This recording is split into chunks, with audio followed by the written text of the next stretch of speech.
Bom dia, pessoal. Tudo bem? Tô viajando, então não pude estar aí apresentando o trabalho pessoalmente, mas a minha parte é sobre a conclusão, todas as ideias que a gente concluiu sobre os pontos que foram apresentados e vou apresentar para vocês bem brevemente por vídeo. Então, o mais interessante que eu notei no nosso fenômeno foi o quanto ele surgiu do nada, né? Embora a gente esteja sempre cercado de uma série de fenômenos, a gente vinha pela rua na nossa saída de campo procurando o fenômeno e a gente não encontrava nada que a gente achasse que pudesse explorar tanto quanto a gente estava disposto a fazer. Então, o nosso fenômeno emergiu do nada quando um senhor pediu auxílio para nossa colega para atravessar a rua. E então ela vinha um pouco mais atrás, um pouco mais deslocada do grupo, e a gente pôde observar todas as fases disso acontecendo, que foi desde o momento em que ele chamou ela parou, se dispôs a ajudar, conduziu ele até a beira da calçada, ficou tentando ali bloquear o trânsito para passar, até chegar do outro lado da rua, e muitas coisas aconteceram durante esse processo. Então, houve postura dos motoristas, como já foi citado anteriormente, alguns pararam, outros furaram a barreira e simplesmente ignoraram que ela estava fazendo uma sinalização ali para parar. Outros pararam, mas ficaram acelerando ou ficaram fazendo sinais que ela não estava atravessando num local adequado com ele. E daí eu me pergunto, será que esse cara ele parou ali só por uma questão cultural e disso ser de uma certa forma implícito, né, de ter uma pessoa com uma necessidade especial e tu ter que ser legal e parar.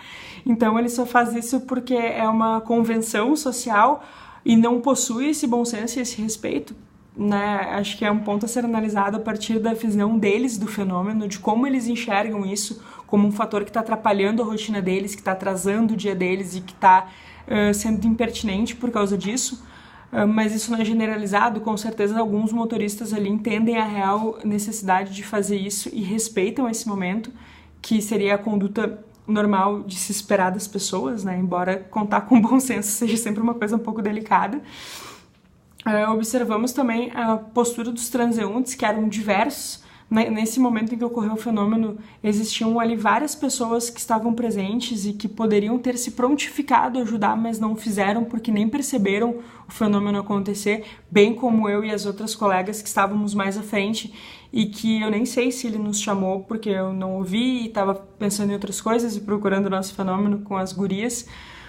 Então, muitas coisas acontecem ao mesmo tempo, como foi pontuado nas aulas, né? São muitas forças diferentes, pensando coisas diferentes e coexistindo de forma diferente dentro daquele fenômeno, e isso é um dos pontos bem importantes que a gente observou.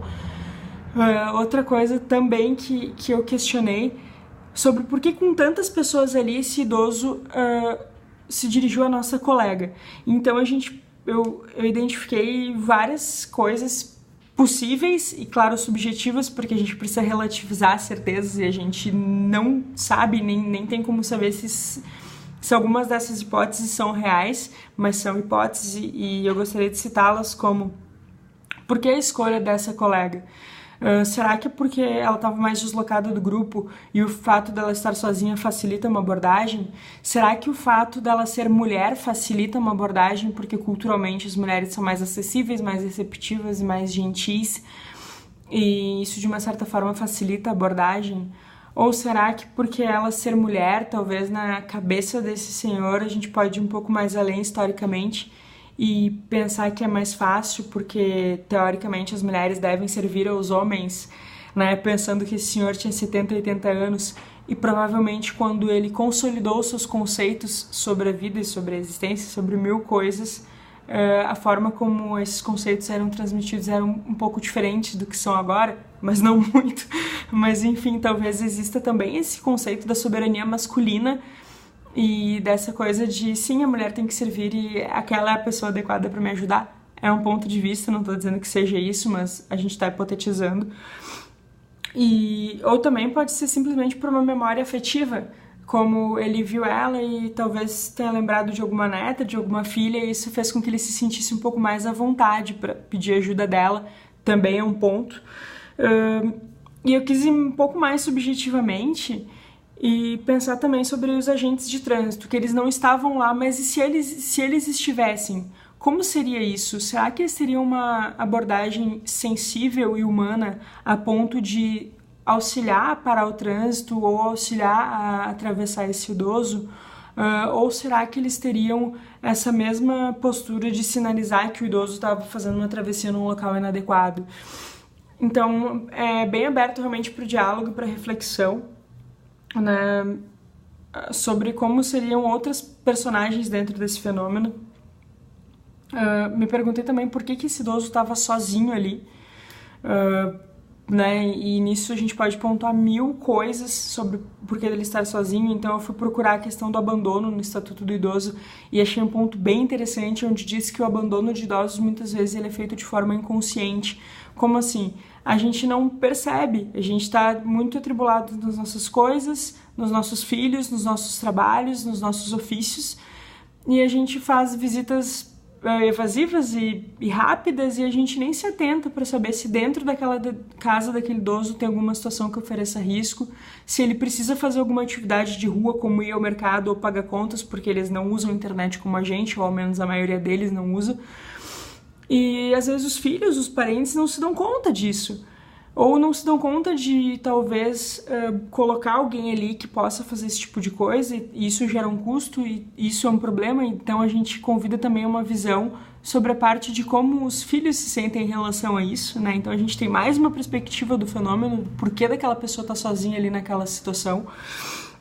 E então eu concluí que a gente tem, como já tinha sido dito, muitas forças coexistindo ali dentro, e essas muitas forças nos possibilitam ver a dinâmica desses movimentos, como essa questão de ideias, de visões, de percepções, de analisar o ponto de vista de cada um, de se colocar no lugar de cada um para tentar analisar o fenômeno sob essas perspectivas e outras lentes, nos possibilita entender o tal do movimento contínuo, né?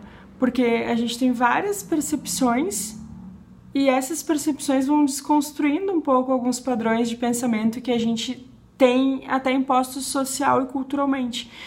Então, essa foi uma das coisas que eu achei mais interessante, a gente conseguir ver na prática todas essas coisas que a gente sabia na teoria de fato acontecerem dentro do fenômeno. Então, sim, existe um movimento que é contínuo, existem muitas forças coexistindo e muitas ideias e perspectivas sendo postas à prova de forma diferente. Então, isso foi uma das coisas que eu achei mais valiosas. Acho que é isso, acho que tentei não me estender muito. E muito obrigada, Yaskara, pela oportunidade de estar apresentando por vídeo. Obrigada pela atenção de todos e até semana que vem.